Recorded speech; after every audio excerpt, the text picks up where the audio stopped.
Halo Milanisti pecinta Rossoneri, kembali lagi ke Milanisti TV yang akan memberikan info dan memberikan fakta seputar AC Milan.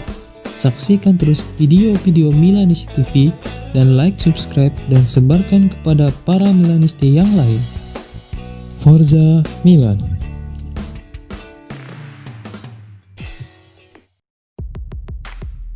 Bukan rahasia lagi bahwa Milan ingin memperkuat pertahanan pada jendela transfer ini, memantau situasi beberapa pemain meskipun mereka terus menang. Permainan telah mengkonfirmasi bahwa mereka membutuhkan bek tengah. Menurut Tuttomercato.com, Ozan Kabak telah muncul kembali di radar Milan.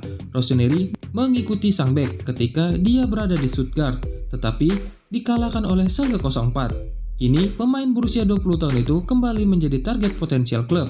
Kontak sedang berlangsung antara pihak-pihak tersebut, dan seperti yang telah dikonfirmasi oleh ketertarikan pada Jens-Peter Hock, proyek pemuda berlanjut. Selain Milan, rival Kota Inter tertarik dengan bek tersebut, namun jarak antara permintaan dan penawaran cukup besar untuk saat ini.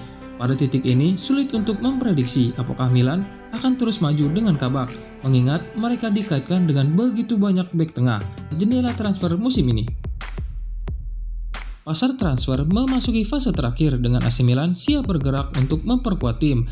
Selain menetapkan bek tengah sebagai prioritas, Rossoneri masih bisa merekrut bek kanan minggu depan. Seperti dilansir RMC Sport, Milan sedang melakukan negosiasi dengan fullback Norwich, Mark Aaron, yang juga menjadi incaran Bayern. Sumber Prancis itu menambahkan bahwa Milan perlu menjual untuk dapat mempercepat kepindahan dalam beberapa hari mendatang, tetapi sedang mempertimbangkan untuk menawarkan pinjaman dengan kewajiban membeli untuk pemain Inggris tersebut. AC Milan terus bergerak di bursa transfer. Salah satu incarannya adalah Toma Basic, pemain Kroasia berusia 23 tahun di Bordeaux. Menurut Sport Mediaset, via Milan Live, ada pertemuan dengan agennya dalam beberapa hari terakhir di Casa Milan. Klub Prancis itu menginginkan sekitar 10 juta euro untuk jasanya. Masih harus dilihat apakah Milan akan memilih untuk mengambil langkah yang menentukan bagi sang pemain atau akan menunggu Chelsea menurunkan harga yang diminta oleh Bakayoko. Namun tampaknya kita akan mengetahui minggu depan dengan bursa transfer yang mendekati akhir. Milan serius mengejar bintang Bodo Glimt, Jens-Peter Hock. Beberapa berita yang kredibel telah mengkonfirmasi minat Rossoneri pada pemain sayap yang menjanjikan tersebut. Ketertarikan tersebut bagaimanapun bukanlah hasil dari penampilan Hock yang mengesankan di San Siro malam itu. Milan telah mengikuti pemain itu sejak Juni. Menurut jurnalis Norwegia Jan Eik Fujotov, dan pertandingan hari Kamis menegaskan ekspektasi mereka. Rossoneri menggunakan metode modern untuk menemukan Hock. Di tempat pertama, seperti yang diungkapkan oleh jurnalis, mereka mengamati liga-liga yang lebih rendah untuk mencari talenta terbaik. Dan di Norwegia, pemain berusia 20 tahun itu tampil sebagai yang terbaik di bulan Juni. Hock mengkonfirmasi hal ini dengan penampilannya pada Kamis malam, membuktikan tim data benar dengan berbagai algoritma mereka. Negosiasi berada pada tahap akhir dan kelihatannya dan kesempatan penuh bisa dicapai sesegera mungkin antara klub.